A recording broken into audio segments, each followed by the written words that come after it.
Hey guys, welcome back to Turntable Guy. On the bench today we have a very rare model here. I never seen one of these before. It's a Revox, so Studer-Revox B790. It's a direct drive, and if you have a close look, there's no arm. That's because it is a linear tracking arm sitting under this cover here. This gentleman picked this up off of Facebook Marketplace. I'm sure he paid a pretty penny for it.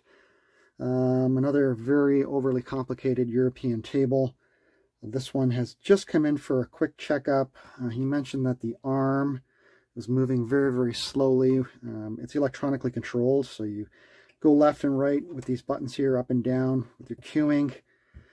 And he mentioned it was making a kind of a wavering sound when he was using the electronic controls here. So I'll just show you quickly how this operates. So what you do is to play a record, put your record on, and then you grab your tone arm and you swing it over, and that starts the platter in movement. The arm is lined up with the inner drop here for the record. What it does is it sits right over there in the home position, so it doesn't, some linear trackers, when you close the lid, the arm moves into a start position. This one's always in the start position, and then when you press play, down she goes. It just basically drops a tiny little tone arm down on the record, and it starts playing, and then you can move it left and right. So what we're going to do here is I'm just going to show you a couple service points. Now, my original thinking was there was a belt that moves this arm, but it is direct drive. So I'm just going to show you. This cover just lifts off, just like this.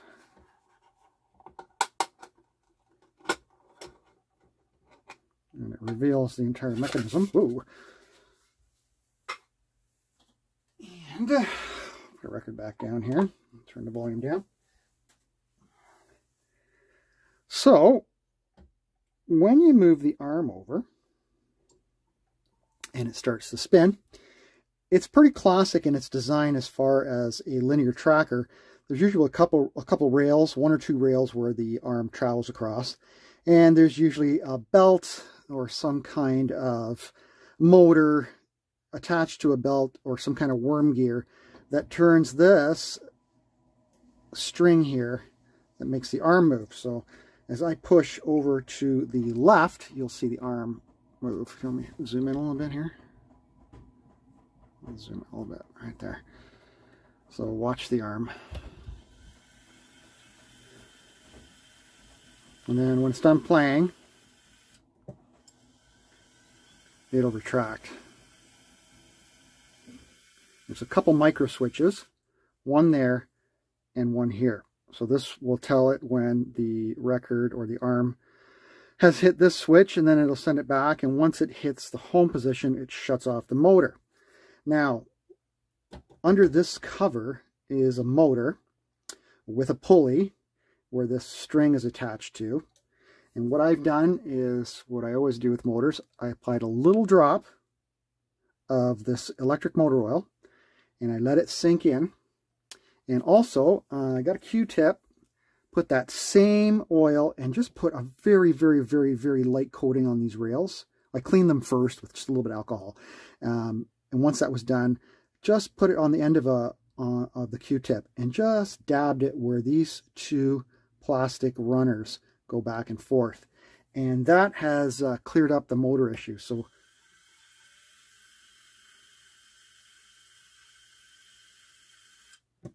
it's running really smooth now.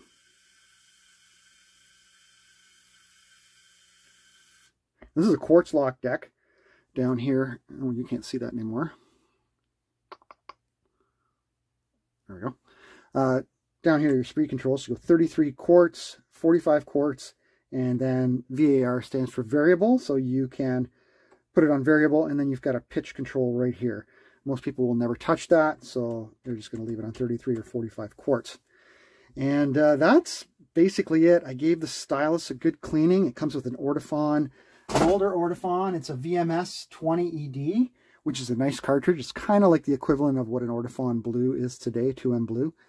But other than that, I am not going much more into this. I checked the main bearing on the motor. It's very nice, smooth. Don't want to mess with it. His only concerns were the fact that the arm was making a whole bunch of, it was a wavering noise, like when it was moving across. It's just because the motor probably needed a little lubrication and the rails were getting dry. So I think that was the main problem with this one. This thing, I looked through the service manual, and it is super complicated. There is just a ton of electronic circuitry in this thing that I just don't want to start messing with. It's running well. It sounds great. The only other thing is there's a little LED down here which lights up when you're moving the arm. But when you press play, it goes out. And underneath this board, on these two pads right here, is a small LED like this. So it's one of these. And it's pointing downwards and out. So it's facing out. So I can't get it to illuminate, and I really don't know how it functions. I've tested up here, and I get 1.1 or 1.2 volts on these two pads that it's soldered to. And I just quickly put one of my LEDs on there, and it would not light up. So I don't know if it's a special LED that runs on very low voltage or what it is, or if it just, you know, I don't know if it's a sensor. I really don't know. So I don't want to mess with it, and I don't want to desolder it just in case I wreck something.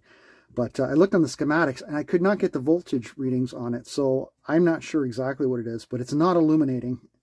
It's burned out. And I'm sure what it does is once this one turns off, I have a feeling that this one turns on, and it just kind of illuminates where the stylus is as it's going across the record. But that's what I'm not here to repair that, and I'll mention that to the owner. But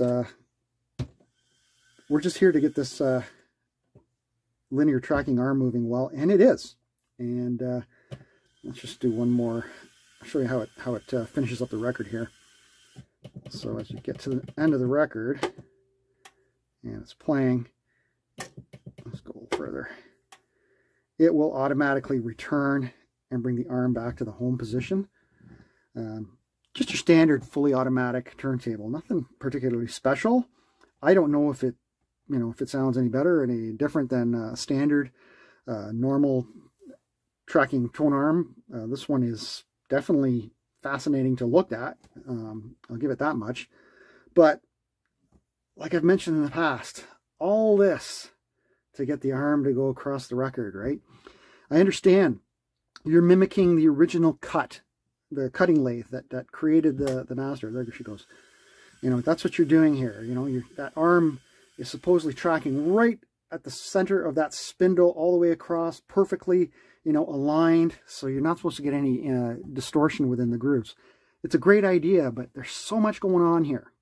So much that can go wrong that I for one, I don't want one of these. But I'm sure this thing goes for a very, very pretty penny. And the gentleman is really proud of it because it is in mint condition. So anyway, that's it for this one. I just wanted to show you that. I'm going to put this cap back on. So you can see here, Revox Linatrack, right? So you basically put that back on there. You wouldn't do it when it's over the record, of course. And once that's back on, just like that, that's what it looks like. It's got a beautiful dust cover. It's a mint condition as well.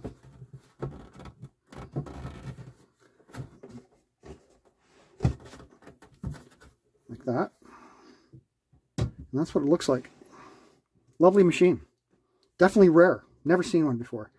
I know Revox is really big into tape. Some of their cassette decks are renowned for high quality recordings. So But turntable, I've never seen one. So this is a first for me. But that's all I'm doing to it. I'm just going to get that arm going, and this gentleman should be happy. Anyway, guys, that's a really short one, but I hope you found that fascinating, because probably won't see another one of these across my desk, if ever. So enjoy that. That's the Revox B790 linear tracking direct drive turntable. We'll catch you in the next video. Thanks. Bye-bye.